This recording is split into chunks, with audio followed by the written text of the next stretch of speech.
Hi, and welcome to the Lunation situation. We are going to talk about the first new moon of 2023, and it's going to be a really big, important, and impactful one because we find the moon and the sun together. That makes a new moon in the sky, but also together with Pluto.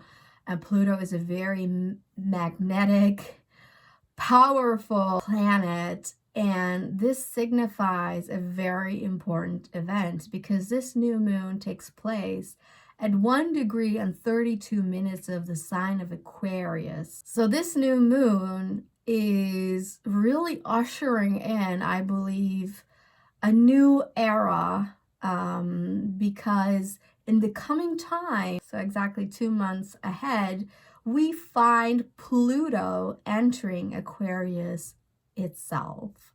And that is going to be very significant for the collective. Now, there's a lot going on in the sign of Aquarius, and I have to take that apart. So bear with me. I'm going to go a little bit scientific and a bit deep. You may have heard that the Aquarius Age is, being called here and there. What is the Aquarius Age, right? Well, first of all, we don't exactly know when, such a thing happens, but it is tied, the Aquarius Age is tied to a larger phenomenon, and that is called, I think it's related to the precession of Earth. And that is a geological event which takes 26,000 years for Earth to go through its cycle, and then the magnetic poles shift, so from north to south, south to north. And if you have never heard of that before, here you have some big Aquarius news for you. That is a cosmic big event. Coincidentally, the 26,000 years that Earth takes to go through this massive, energetic change coincides with its travel through the zodiac signs, the 12 signs of the zodiac. So if you divide those years, those 26,000 years of the precession cycle, and you divide it through 12, the 12 zodiac signs, you get a number which is 2,160, or 66 to be really exact, 266 years that Earth is in a particular sign. And these, let's say 2,150 years, to be more, quick about it, are defining an era, right? So the sign that Earth is moving through just colors all the events that is going on here and colors that era, right? So for instance, a very long time ago, we had the Taurus era, and that was really significant. And we can find that back around Göbekli Tepe in Turkey and stuff like that. So now people are saying we find ourselves in the era of the Aquarius Age, right? So that means that somehow Earth is traveling through that sign. It is defining that era. And, there are several, of course, ways to calculate that, to track that. So it is known that we have been in the Piscean age, and that it is very, likely that we have moved into the Aquarius age, or that we're going to move into the Aquarius age. Nobody knows exactly that, exact time frame. Maybe some people do, but they don't share that. So we have to sort of guess when that happens. Now, there are really big indicators for that. In 2020, in December of 2020, we had both Saturn and Jupiter enter Aquarius at the same time. So they both entered Aquarius at 0 degrees. That was a big event because Saturn and Jupiter are what we call our gateway planets. So they basically keep us in check between, you know, the earthly realm and the bigger evolved energetic realm further away from Earth.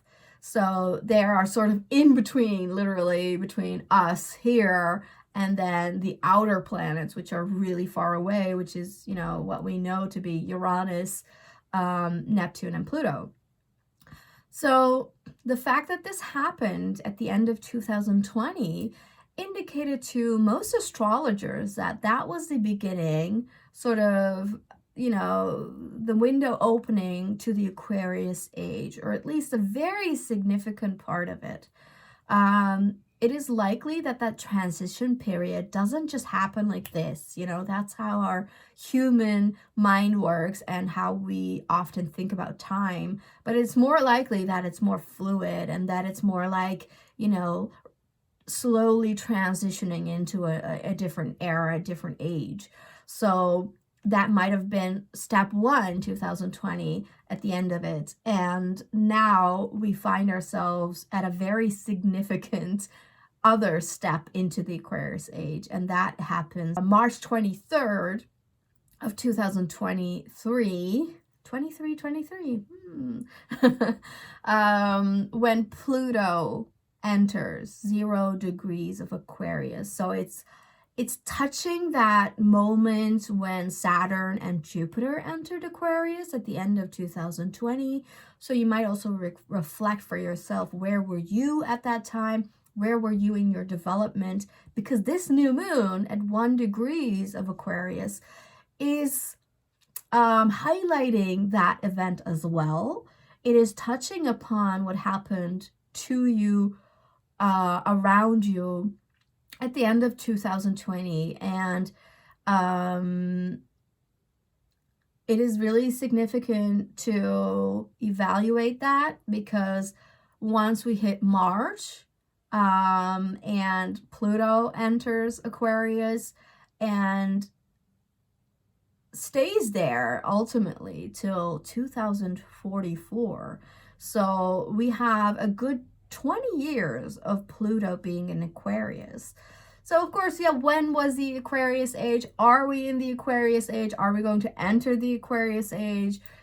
Is a big question, but it, you know, these astrological, or should I say astronomical events seem to play a really big key,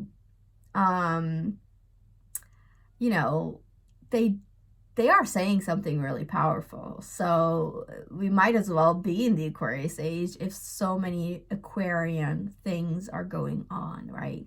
So I had to explain that to you so that you know the significance of this new moon. So let me break it down, what's going on in this lunation situation. So January 21st, we find ourselves at this new moon, 1 degree and 32 minutes of Aquarius. And you can look in your chart where that falls for you, because the house, which is usually in the inner circle of your astrological birth chart, you can see, you know, the numbers, and the house explains a lot of the topics that you can expect or that you can manifest, because this is a new moon, right? A new moon means planting your seeds, starting something, you know, beginning something, taking action. This is fresh energy coming in and getting you on track, right? So this is where you can manifest. You get 10 new moon wishes, as Jan Spiller, the astrologer, says. So you can use Aquarius themes, incorporate them into those 10 wishes, incorporate what we're going to talk about in this lunation situation, and really use this potent energy, this moment in time, for your benefit and obviously the collective, because that is what Aquarius represents as well. So Aquarius is the 11th sign of the zodiac, which means quite near the end of it all, right? So it's pretty evolved. It is very intellectual. It knows a lot. It is very intelligent. Some people refer to it as that genius mind, since it's an air sign. So, it's a very mental energy. It's not very emotional. It's quite detached from emotions. So that does give it a benefit that it can move above a situation, look at things from a higher perspective, and analyze it slightly more objectively than other people may. So this is an invitation to step up and to have a higher perspective, or at least, train yourself to look at that from that vantage point, right? And also, since it's ruled by Uranus, its modern ruler, it's also about awakening and enlightenment. So this is higher knowledge stuff. It's time to understand that knowledge is power, and operate from that space. Aquarius also represents innovation. It's about the future. It can look into the future. It knows the future for some weird way. It's about cosmic energies. Aquarius represents also astrology, and anything technological, science, but it's also about the human aspect, interestingly. So it's actually representing the entire humanity. In other words, this is the sign of the collective, the group, the tribe, finding your own tribe. Interestingly, Aquarius is also about doing it in your very unique way, doing it in your own way, finding your own way, finding your authentic self, and sharing that with the people around you. So it is also a sign of coming together because of that group element. So it's also therefore associated with, networking, friends, friendships, but any kind of gathering, really. And, just large amount of people. Aquarius is, as I said, unique, sometimes weird. It mostly has to honor itself, and that difference is just very Aquarian. But that also explains why Aquarius is very much about freedom and liberation. Because if you have to do it your own way, if you are unique, different, perhaps slightly strange, or at least, outside of the norm, let's say it like that, right? Just carving your own way of living without hurting anyone, because this is a collective sign. It's more like actually advanced. You're more likely ahead of the game, by being yourself, actually projecting something new into the future. You know what I mean? So the aspect of freedom and liberation is really big with Aquarius. So other themes often associated is therefore also, protests, going, against government authority. It is considered to be more of an egalitarian energy. And together, with its ruler Uranus, it can also be rebellion, revolution, just changing things up. And there is no room for the outdated with Aquarius or with Uranus. So this is a literal new era we're entering, right? And not just because it's new in the sense that it's a new sign from Pisces to Aquarius, but also really because Aquarius is that, right? It's very new, it's very avant-garde, it's different. It's also that slightly perhaps the black sheep kind of energy, you know, just different from, because it's different from the norm, it's kind of misunderstood. But since this is an age we're entering, the Aquarius age, this is something we all have to deal with, and we all have to find out why it is so important to be yourself and to sort of not care what that norm is and what people think of you. Because, as I said, you're projecting something into the future, which is different. It's changing the future just by being you, just by being your authentic, essential self. Some things are changing, and only in the future we will see what kind of effect that very simple yet powerful way of being is. Also quite important.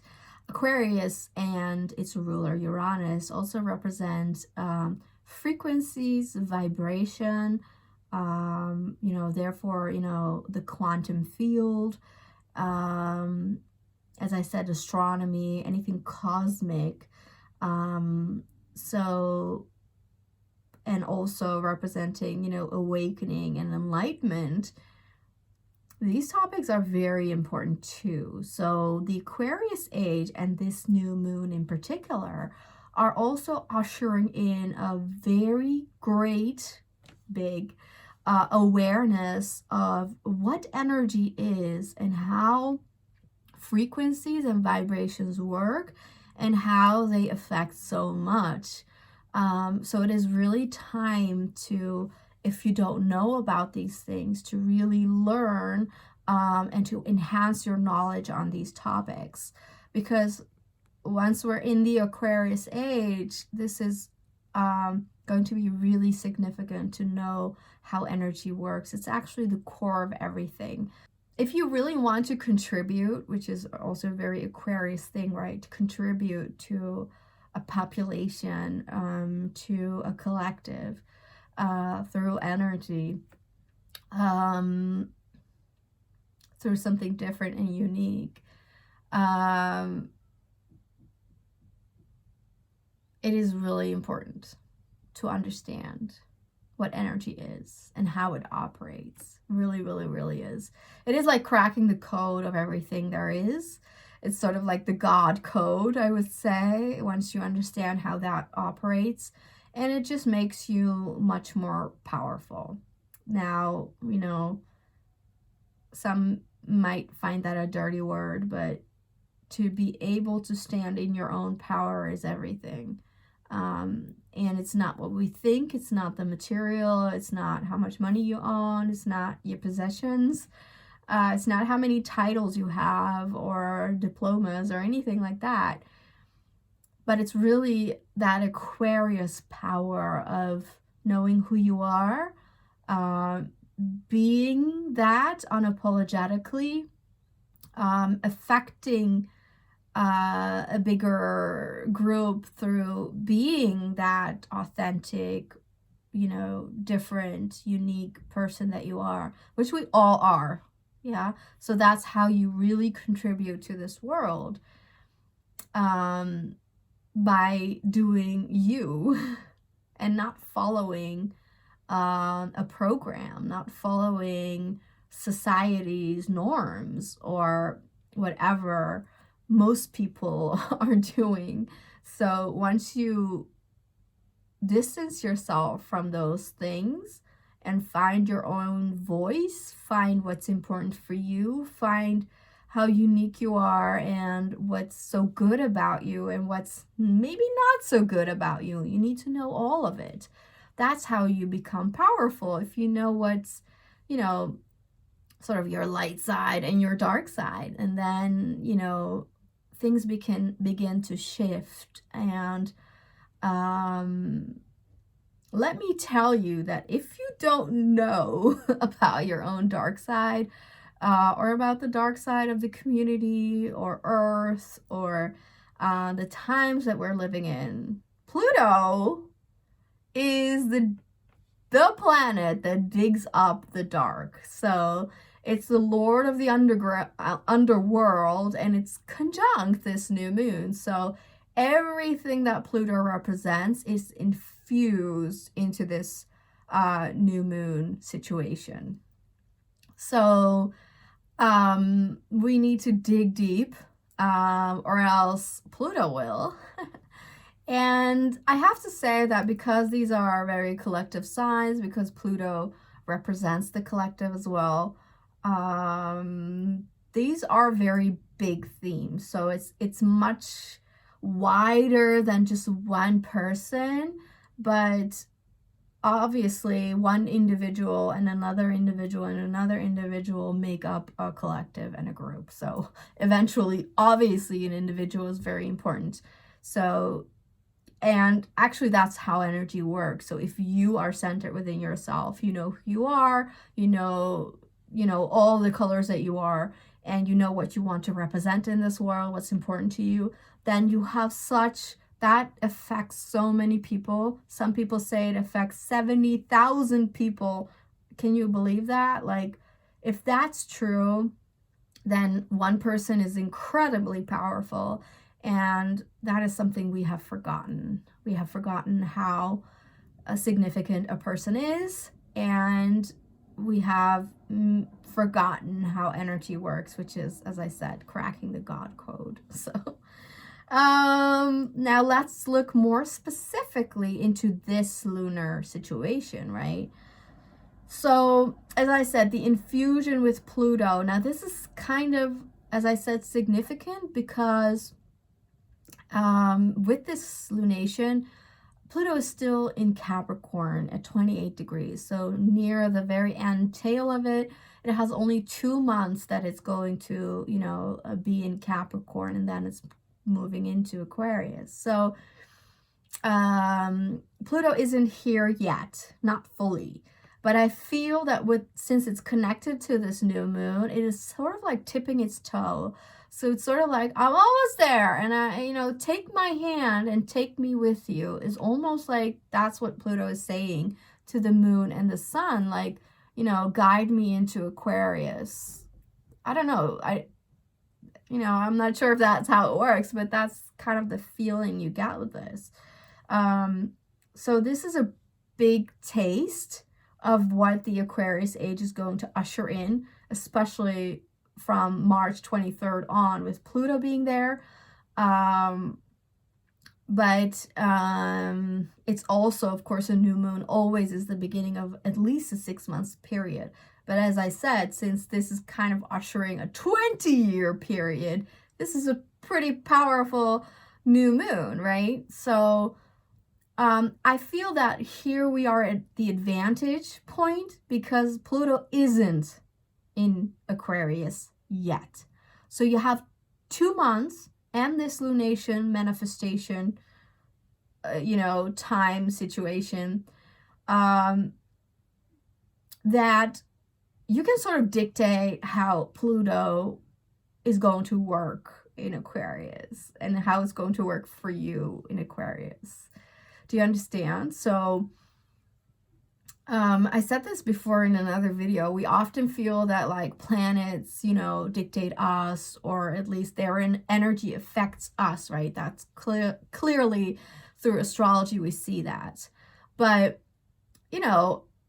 quantum tells us it goes all ways. It goes both ways. So if they are affecting us, we can also affect them, right? So intention setting, manifesting, having a pure heart, and using the power that you are for the good, for the humanity, for love, stuff that is a slightly, maybe, the love thing might be a bit difficult for the Aquarius energy. But as I said, we can dictate that. So this is a beautiful new moon where we can show Pluto maybe, like, we want you to go this way. Or at least I personally want you to go this way. Although I have to say this Pluto is, in traditional astrology is seen as, first of all, not a planet to be messed with. So often it is seen that with Pluto, you have no control. Pluto does what it does. And it's more like you have to surrender and let it go over you, whatever, you know, it has to do. The reason for that is, yes, it's true. It's such a powerful planet. The energy of Pluto, and it's funny because it's the smallest planet we know. It's a dwarf planet and it's really far away, but it has a very big, powerful impact. So in a way, yeah, you cannot run from Pluto energy, never. But, you know, it's not bad for no reason, right? It's just like Saturn. Everybody, you know, is slightly afraid almost for those energies because they are so impactful. Saturn and Pluto are very impactful planets. But it is more so about checking in, getting you on the right path. And specifically for Pluto, it is about elimination. So anything that doesn't serve your soul, it's a very deep, it's an outer planet energy, right? So it's very deep into the soul energy. Anything that doesn't serve your soul or doesn't serve the soul of humanity or doesn't serve the soul of Earth has to go. And Pluto is the eliminator, so it helps to remove all those things. And it will go to great strength and great, you know, width to do that. So in that sense, the struggle is with, you know, wanting things to be a certain way, but if that's not good for you or if that's not good for a lot of people, then the fight is useless because Pluto will tear it down, will break it apart. And, you know, it's the planet of death, ultimately. It's a planet of destruction, but not just on its own. It's a cycle so that something new can be birthed. So that, you know, something has to end because something has to begin, is what Pluto is saying. It's basically that whole life cycle that we all know, right? So yeah, the specifics about Pluto is that it digs up everything that is under the surface, right? So it goes to great lengths, great depth to take out all the dirt, and it will make you face that dirt. That's, I would say, I think that's a great advantage because often we do not want to do that. So kind of Pluto is helping, you know. It's like that bulldozer that just, you know, brings all of that up, and you just have to look at it and you have to deal with it and you have to process it.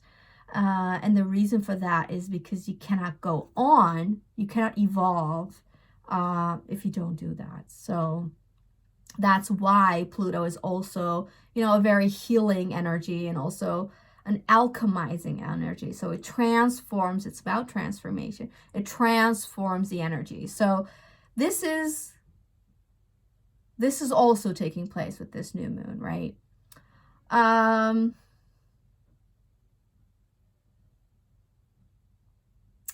So maybe you have to face all the deep dark, all the nasty that has kept you away from becoming the great individual that you are, and not being an individual in an anti-social way, which is something that was taught to us. But actually, Aquarius is a very social sign. Again, it's an air sign, and it's about groups, right? It's about coming together. So it's not being an individual to stay at home. You know, it's not being yourself and then not engaging with everyone. No, it's actually, the reason why that's so important for Aquarius is because that's what you show out in the world. You know, it's the opposite sign of Leo, you know, that show off energy that is present, that wants to be seen and applauded. So let's not forget that's in Aquarius as well. He wants to be seen, he wants to be accepted, but in a different kind of way than Leo, where it's more very unique to who it is, and it's just different from the norm. So the reason Why that's different from Leo? Because usually from how do you say that? From, if you go, I'm recording this video during Mercury retrograde and Mars retrograde, and I cannot tell you how often I have re-recorded something. So bear with me. I have some communication hiccups here, but good news with this lunation situation. I'm gonna come to that in a little bit, why that's finally over. But what was I saying? If you defer from the norm, usually you're not applauded for that, no, right? Nobody immediately says like, well, good for you that you're so different. It's like, weird. Oh, you're an odd one. Like, you know, people are kind of a bit judgy of that. But this is the age where, you know, it's like normal to be different, thank God. And you're applauded for it. Because it is so significant to be who you are. It's not being different for the sake of being different, but just being, you know, having your own unique ideas, even opinions, as long as, you know, solid and you can explain why and stuff. As long as it's based on knowledge that you can share. And as I said, it's not an anti-social sign. It's not a, you know, it can be a selfish sign if it's a negative expression, but Aquarius ultimately is about sharing that such unique way that you are, you know, because it's so beneficial for so many people, right? So that's the whole idea. And then Pluto is just going to empower that. And if there's anything holding you back from any of those things, of living your life in your own way, then Pluto will show you what those blockages are. And yeah, if you have never faced them before, it can be tough. But I guess you just have to invite it in, because you cannot ignore Pluto, right?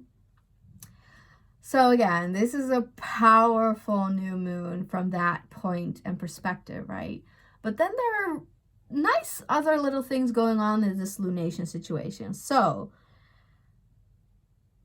not only is the moon and the sun and Pluto together, right? But they're also having two positive relationships with other planets.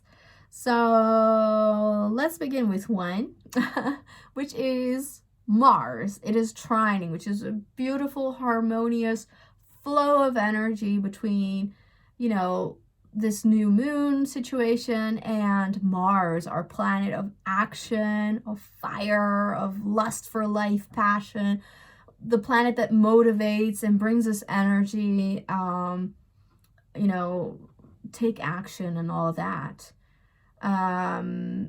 It's that drive, you know, that's Mars. Well, interestingly, this lunation situation is the first that Mars is direct. Woohoo! Applause, applause. Applause, because it has been in retrograde in Gemini since October 30th of 2022. That is an incredibly long time. So it has been direct since January 13th, which by this lunation is approximately a week. As you know from me, there is of course always a post-shadow period. That means it's direct, but it's not at full power speed that it normally is. So Mars is still gaining power. It's not in full speed, but it's really nice that it's direct, because once it was retrograde, you know, we were more tired. It was really hard to go after goals, and just a general lack of motivation and even health, because it rules our body, right? So you may have had some physical issues as well, because it's the planet that also rules our vitality, our energy levels, right? So I think we all will feel a great shift once we, you know, are around this lunation situation and Mars is direct. So this is nice.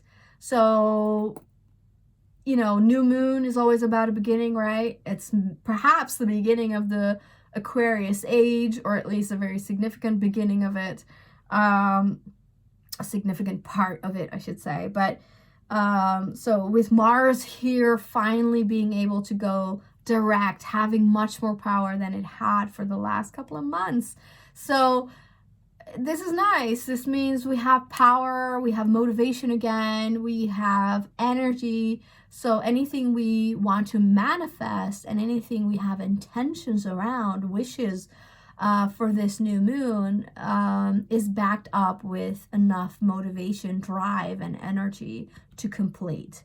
Although this is in Gemini, Mars is still in Gemini, of course. So this is, together with this new moon, it is a very mental energy still. It's a social energy. So actually this is a really nice day to go out, to mingle more, to lay those connections. So it became darker, so I had to put the lights on.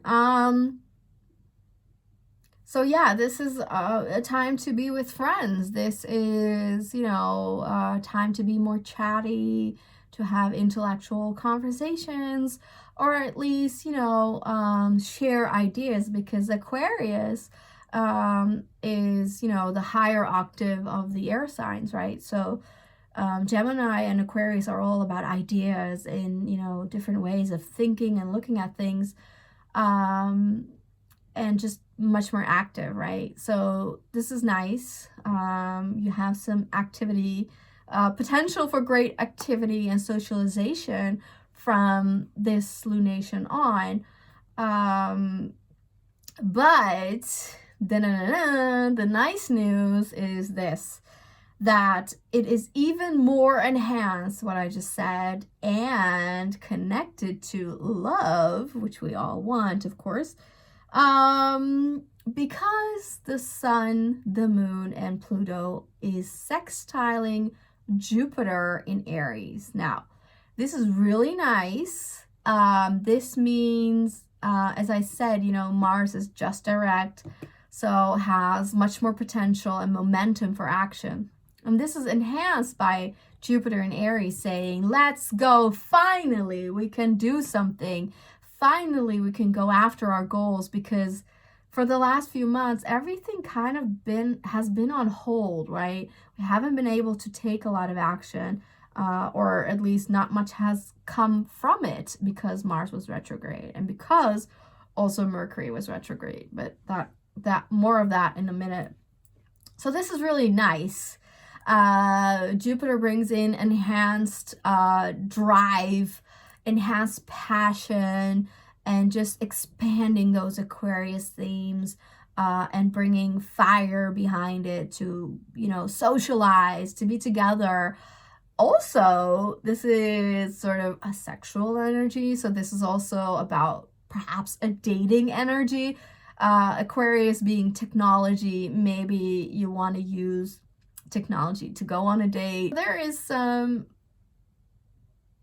potential for relationship energy here. Another reason for that is because the planet of commitment and, well, it's not a planet, the asteroid of commitment and marriage called Juno is right on top of Jupiter in Aries. So this is a great fire and push to be in a relationship, to have affection, and to experience even something physical, because Aries is so physical. So this is a real tangible, passionate energy of coming together. This is a great potential for relationships, Another reason for that is because one of the rulers of this lunation situation, we have two. The old ruler of Aquarius before Uranus was discovered was Saturn. So Saturn is also the ruler of Aquarius. Now Saturn is together with Venus, a little further away from this lunation. So Saturn and Venus coming together brings great commitment potential. You know, Aquarius being the future, being a long-term sign, something that Saturn loves, means that this is again a potential for, you know, a committed relationship. But in Aquarius, it will be a relationship where freedom is really important, doing things in a unique way, in a different way, maybe outside of the norm of what a relationship usually is, you know. Maybe it means being in separate houses or having different rules about what romantic relationship you want. This could be many things, right? This could even be, you know, having different interests and seeing that as a great way to connect even further, you know, to have nice conversations together because you're doing different things. So something really interesting in this lunation situation outside of what the new moon is doing is that there is a yod pattern, and that is the finger of God, right? And it is pointing towards Mars, who is just, you know, gaining its full power again, right? Bringing us more energy and motivation and drive and lust.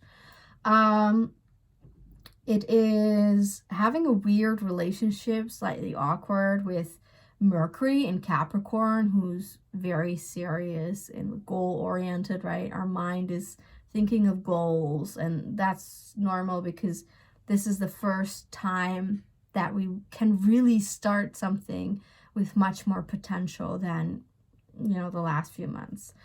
And good news, Mercury is out of retrograde in this lunation situation as well. So that happened January 18th. So 3 days before this lunation situation, which means actually the only planet here that is retrograde is the ruler of Aquarius, which is Uranus. So Uranus is sort of conjunct the North Node, and that is also saying, again, focus on your goals and, you know, build something build something solid, work with nature, and make sure it's something you love to do. Make sure it's pleasurable and beautiful. And artistic, perhaps, with, you know, Uranus and the North Node being in Taurus. So, yeah, it's just, there's a big positive layer here going on, as you can sense. Good for relationships, good for goal setting, and really, you know, actively pursuing something new, taking a new direction. And we have much more energy. Our minds are much more clear. And as I said, this is one of the first this is the first lunation, the first new moon that we really have much more potential to start to do, and to feel more fulfillment, to feel more pleasure. And yet, you know, even though this is obviously a great moment for you personally to set some goals, this is actually probably a beginning of a really big collective shift. So don't forget about that Pluto energy. Look at what you need to empower within yourself, and remember that knowledge is power. So maybe there's something you want to learn. There's great potential for learning here too. And as I said, pursuing unique ideas. So have a beautiful new moon in Aquarius, and perhaps this is the beginning of the Aquarius age. So in that case, have a beautiful Aquarius age of 2,160 years or so. So this is a very significant time in history. So I think we can all kind of feel that. I wish you a beautiful lunation. I will see you in the next one. Bye. It's a different year. It's a busy year. There's a lot going on. Not gonna lie, again, a lot of tension going on. We are all going to get our awakening experience. Maybe we're going to see the unseen. Maybe we're going to taste the unseen. So that's exciting.